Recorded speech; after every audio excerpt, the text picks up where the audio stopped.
Hello, my friends. I hope you can hear me clearly. Sorry for the interruption. It was just to check if the technology was working. So I'd love to know if you can hear me and see me. And Demetrius Vela says loud and crystal clear. So thank you very much. I'm going to start today with a very good announcement for me, which is that I have a new book. And it's actually launching softly right now. You can pre-order the book on any online retailer such as Barnes& Noble, Amazon, or others. Now, I hesitate to be a salesperson for the book, but if anytime you write a book, you hope people will read it. So I hope you'll read this book, but if you don't, I will, over a period of time, go into everything that's in this book and even more right here. So, of course, it'll be a joy for me if you support the book. Okay, so much for my sales pitch. The other thing I want to say is because of the topic today, reincarnation is instantaneous and cannot be stopped. I want to tell you this is the latest issue of the Journal of Near-Death Studies. And it addresses all the controversies around quantum physics, fundamental reality, what happens at the moment of death to some people and not to other people, etc., etc. This is a very good issue, by the way. I have an article there, which is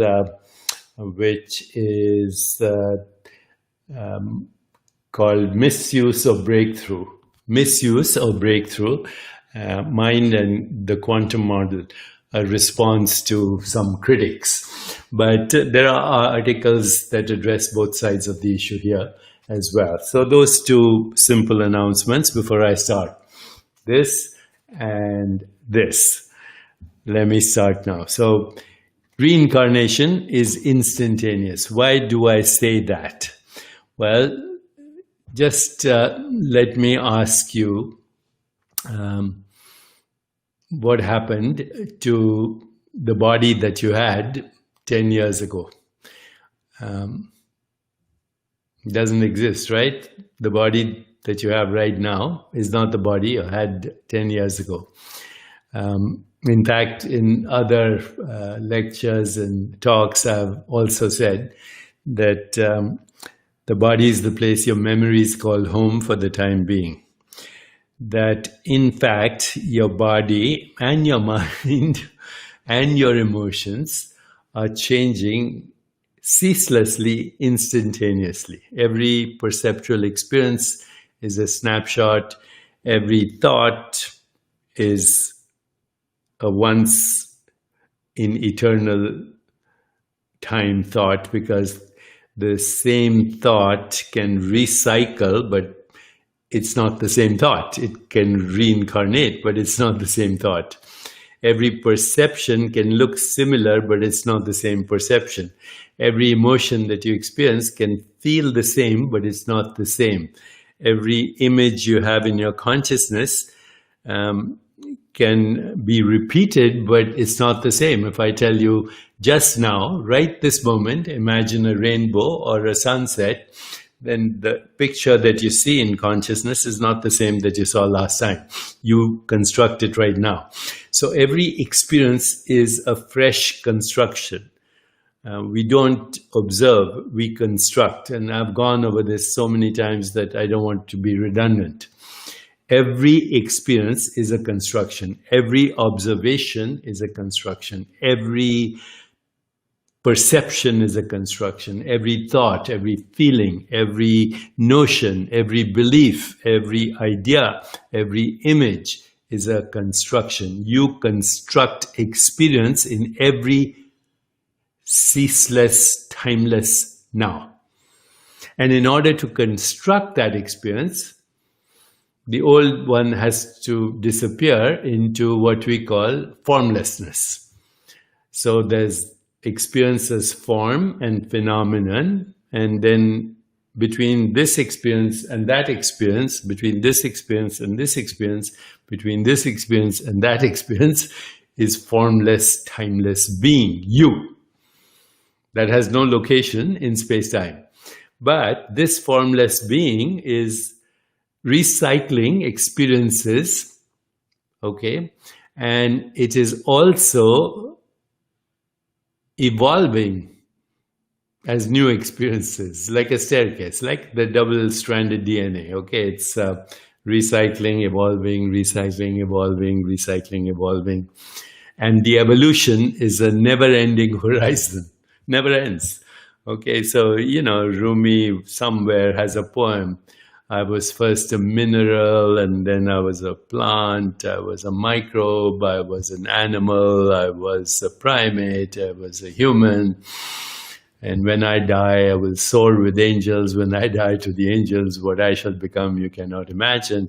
There's a clue there that I am is not the experience, but I am is that in which the experience is constantly recycling and evolving in every timeless now, which never ends. So you are reincarnating your body and getting rid of the old one in ceaseless now, in timeless now. You're reincarnating your mind and your emotions, and also hopefully evolving to a greater diversity of experience, maximum diversity of experience, which means maximum imagination, maximum love, maximum creativity, maximum compassion, maximum vision, maximum inspiration, maximum intuition, maximum ideation, maximum insight. This is what evolution is, evolution of consciousness. So consciousness recycles and evolves. Think of a double-stranded DNA that is constantly evolving to new dimensions of experience. And we call these new dimensions of experience in traditional Eastern wisdom traditions, lokas, L-O-K-A-S. Loka is related to the English word location, local. So the experience appears local, but it is being processed and happening non-locally in timeless now, all the time, eternally, timelessly, and now. Reincarnation is instantaneous and cannot be stopped. Try and freeze the experience of your body right now.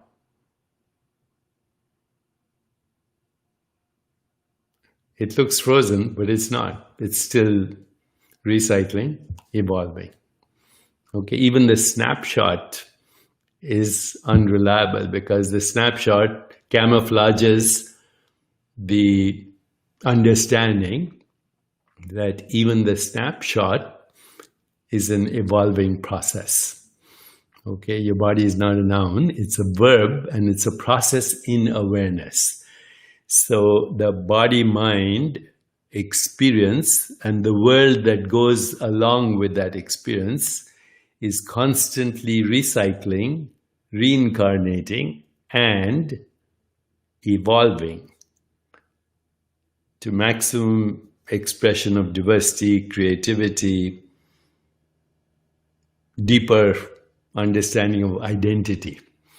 So this is the key. Reincarnation can be a fully awakened experience if you start choosing your experiences consciously right now. So start using your experiences consciously right now, and they program your consciousness to not only the recycling of those experiences, but the evolution of those experiences, you know. And this is actually what total meditation should be, to constantly be aware that you are the author of experience. But in order to be the author of experience, you need to also understand identity. Am I the changing body? Obviously not, because the body is changing, but I am is not changing, right? Am I the changing mind? Obviously not. Why? Because the mind is changing, but I, the witness of the mind, am not changing. I am the witnessing awareness that is the seer in the midst of the changing scenery. Scenery includes mind, emotions. So if I'm not my experiences, who am I? And the answer is I'm the awareness, the unimaginable, non-conceptualizable, eternal, timeless, spaceless, borderless, irreducible awareness in which the entire experience of universe, mind, body is constantly arising, subsiding, cannot be grasped, and subsides as soon as it arises. Reincarnation, recycling, evolution, creativity, maximum diversity of expression, higher vision.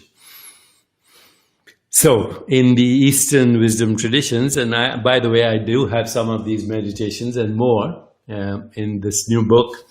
In the Eastern wisdom traditions, one form of self-inquiry is neti, neti, neti, neti. I'm not this, I'm not that, I'm not that. So when you say, I'm not my mind, I'm not my thoughts, I'm not my feelings, I'm not my body, I'm not the perceptual experience of the world, what's left? What's left is pure consciousness. Infinite possibilities, infinite creativity, evolution, expansion, expression, both reincarnation and evolution. That's left. Okay, infinite possibilities, infinite correlation, infinite self-organization, infinite self-regulation, infinite evolution. That's who we are. So one mode of self-inquiry is neti, neti, neti, neti. Not this, not this, not this. Another mode of self-inquiry is I am this, I am this, I am this. Because I'm not just this, I'm not just this, I'm also this, I'm also this. Why? Because I'm present as experience in every experience. I'm present as awareness in every experience. So on the one hand, I am nothing. On the other hand, I'm everything. And the problem arises when I basically squeeze myself into the volume of a body and say, I'm just this thing. And then I try to maintain just this thing frozen, which is impossible. And, you know, when people say, when I die, I'll meet my parents. Okay, so what will they look like when you meet them? Will they look like when they were young? Will they look like when they were middle-aged? When they look like when they were old? If they were suffering from insomnia and Alzheimer's, will they still be having those symptoms? You see, these ideas are based on what we call naive realism, which is physical reality is real, but it's not. Physical reality is the interpretation of these changing modes of knowing and modes of experience, which are actually modes of activity in consciousness, in I am. So either neti, neti, neti, neti, not this, not this, not this, or yes, this, I am everything. And so I'm nothing, I'm everything, and in between I am every possible manifestation. Only the formless can morph into any form. Now, having said this, I'm experimenting this with this personally. So I'm playing with the physical form that is called the body mind of Deepak Chopra. Go on the internet and look at some of my photos from 10 years ago or even 2 years ago and now, and watch them in the future. This form is going to change, and actually I'm going to change it in the direction of reversal of aging for a while, just to play. Okay, ultimately it's not important how long the body mind lives, because, you know, it obviously shouldn't live forever. If it did, then you would be frozen as this particular photo, and you're not a photo, you're not the selfie, you're the self.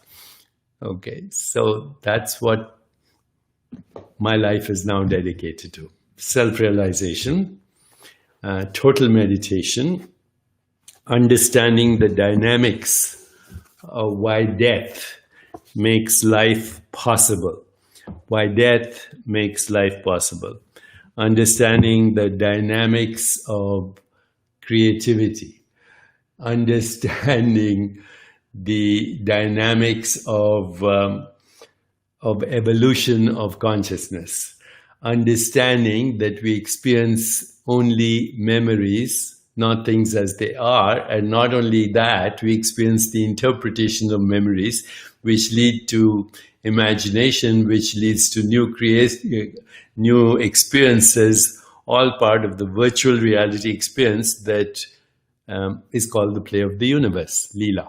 Maya means the veil.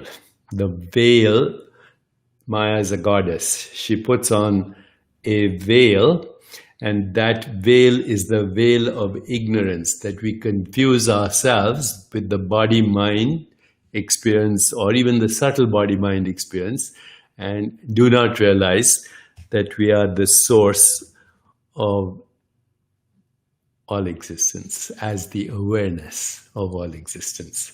That's why reincarnation is instantaneous, cannot be stopped, and total meditation is